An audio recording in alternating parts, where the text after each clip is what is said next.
मैं इस वीडियो में आपको एक बहुत ही महत्वपूर्ण आयुर्वेदिक चिकित्सा में उपयोग होने वाले पेड़ बिल्हाव के बारे में जानकारी दूंगा, जिसकी कि कई मतलब खासकर फ्रूट के अंदर जो सीड होता है इसमें हृदय का, तो उसके कई योग दिए हैं चरक और सुश्रुत ने भी। अपने आप तो जानते हैं कि ये फाइटोपेंडियम होता है ना, इसमें संहिताओं में जिसको बोलते हैं, उसमें उपयोग दिए हैं। और कौटिल्य के अर्थशास्त्र में भी इसके बारे में जिक्र हुआ है। इसको मैं विस्तार से बाद में बताऊंगा आपको। लेकिन इससे पहले मैं इसका ब्रीफ आपको डिस्क्रिप्शन जो है वीडियो का इंग्लिश में दूंगा, फिर उसके बाद हिंदी में बताऊंगा। तो इसको this tree is scientifically known as semecarpus anacardium and belong to the family एनाकार्डेसी.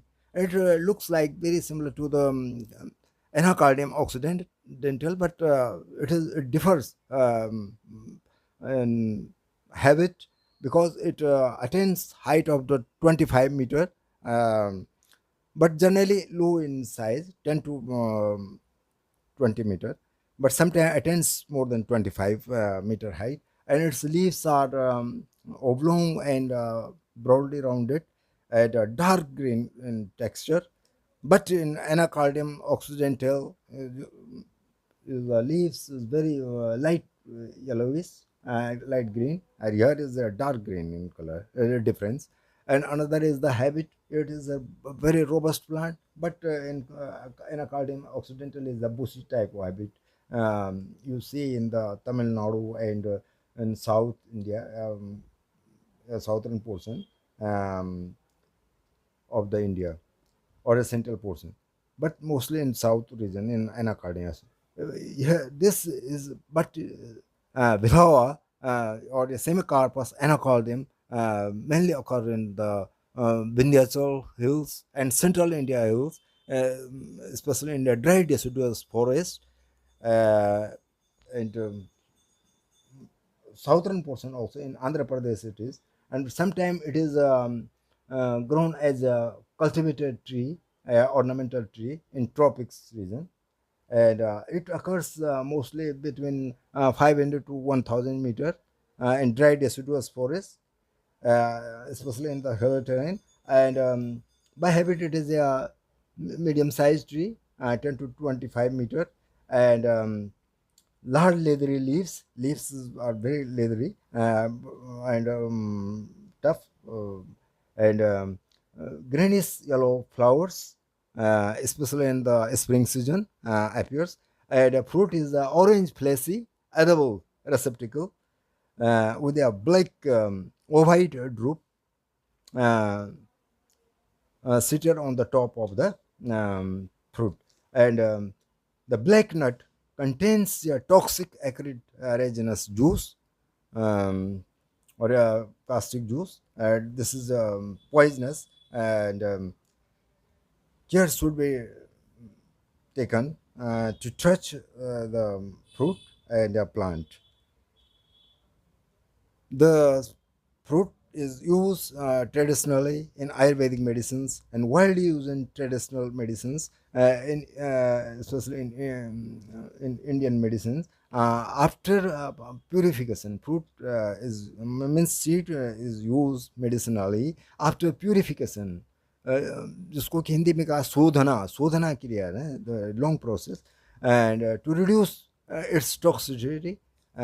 Means it is a process of the purification to reduce the toxicity.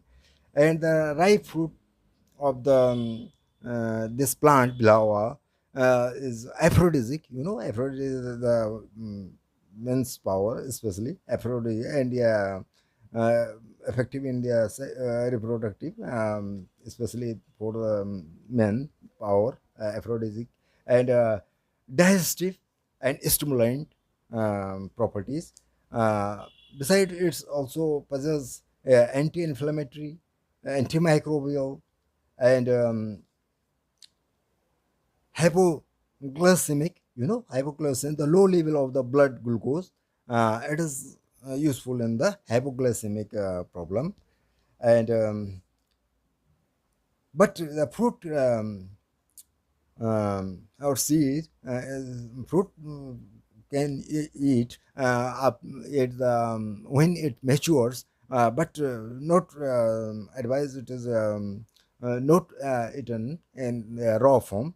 And fruit when matures, it looks sorry it is a yellowish color, and but seed is very harmful, and cannot eat the raw bilhawa seeds because they contain the natural toxic oils, anacaldic acid or bilhawa anols, and phenolic compound मिलता है इसमें, and that cause the skin blisters, blisters, the bubble like of blisters on the body or skin, and filled by the fluid of the water substance. The blast, it causes the blisters or internal irritation also causes, and the raw fruits can lead rashes or a swelling on the body. So don't come in contact of these plants without knowing the properly. And fruit juice externally used to remove the rheumatic pains. Rheumatic pains means disability or discomfort in joints or muscles problem, especially in old age persons.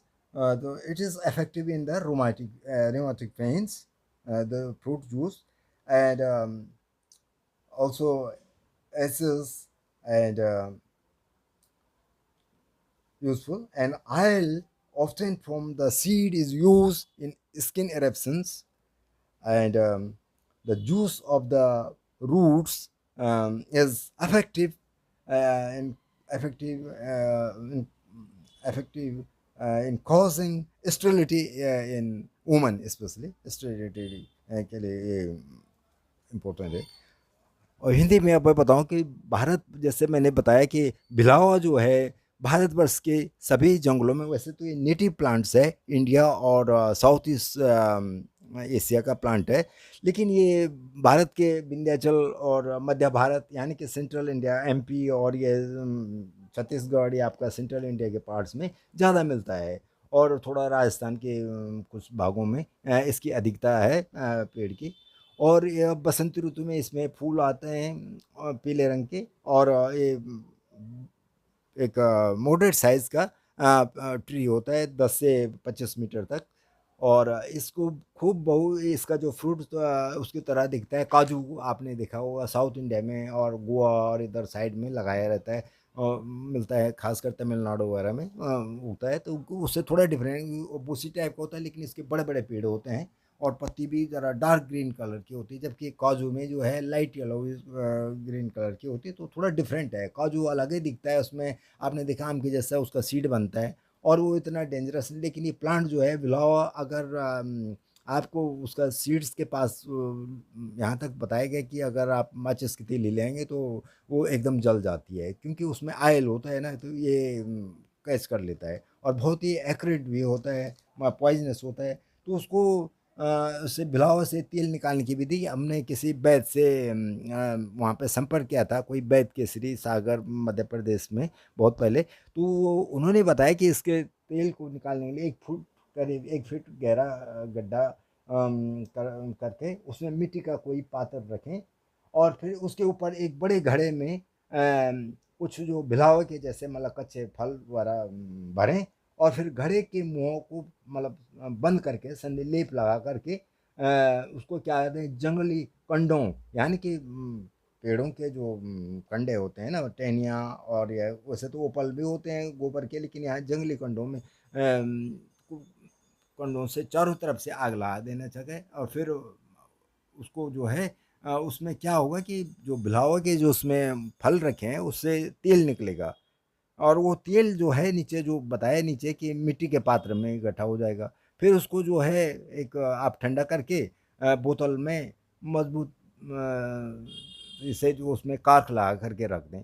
फिर उस तेल का उपयोग जो है जैसे खासकर ये कृमि जो पाँव, आप जानते हैं ना कि पाँव के नीचे वो कृमि वगैरह एकदम से पाँव की अंगुलियां जैसे एकदम से सड़ने लग जाती हैं, मतलब उसके अंदर वो बन जाता है पानी से या कुछ एक कृमि की वजह से वो मतलब अंगुलियां काफ़ी मतलब खोखली हो जाती हैं, तो उसमें लगाने के लिए। और जैसे तलुओं में भी पाँव के, जैसे बीवायाँ जिसको बोलते हैं ना, बहुत पाँव फट जाते हैं, तो उसमें भी बहुत उपयोगी है ये। और उसके अलावा कुष्ठ रोग में भी लेप्रोसी में ये इसका ये जो तेल बहुत ही गुणकारी है। अब ये तेल का शोधन ऐसा नहीं कि आपने तो एक तो तेल तो चलो ये इसमें लगा दिया, लगा देंगे पाँव में एक्सटर्नली, लेकिन अगर खाने के लिए अगर हम जैसे मेडिसिनली इसका यूज़ करें, तो इसमें जो है इसके पहले जो सीड्स को जो है पहले रेत में रगड़ा जाता है सीड्स को, और फिर उसको गौमूत्र में 3 से 4 घंटे तक उबालते हैं, और फिर उसको दूध में गोदूध में लगभग 3 दिन तक डुबो कर रखना है, गाय के दूध में। फिर प्रतिदिन उसमें दूध डाला जाना चाहिए, और फिर बाद में उसको धो करके धूप में सुखा लेना चाहिए।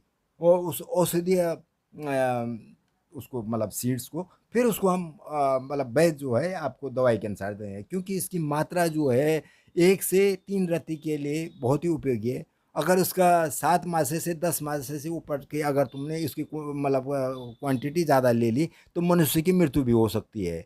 यहाँ तो वो वैद्य जी ने दावे के साथ ऐसा बताया है। तो इसलिए इसको जो है बड़ा मतलब किसी वैद्य या डॉक्टर के ही परामर्श से लेना चाहिए। और ये बहुत ही उपयोगी है, जैसे शरीर में जलन को कम करता है, और बड़ी जैसे मतलब रक्त मिश्रित पेशाब जिनको होती है तो उसमें भी उपयोगी है। और खुजली को मनुष्य की देह में इसके जब अगर आप टच में आ गए तो फ्रूट्स के कच्चे फल के, तो उसमें चमड़ी में खुजली हो जाती है। तो इसलिए इसे पेड़ से भी जब तक जानकारी न हो तब तक उसके तो संपर्क में नहीं जाना चाहिए। मतलब पेड़ को वैसे मैंने बताया कि ये विंध्याचल की पहाड़ियों में या मध्य भारत की पहाड़ियों में मिलता है। और इसको यदि ऐसे किसी को हो जाए तो चिरौंजी भी एक तरह का मैंने पिछले वीडियो में दिया था, उसके बड़ा वेट ट्री होता है इसी की तरह, ये बिलाव की तरह। और इसके बीज और काले तिल में पीस करके हम मतलब भैंस के दूध में उसको खाना चाहे तो तब जाके बिलाव का जहर कम हो सकता है।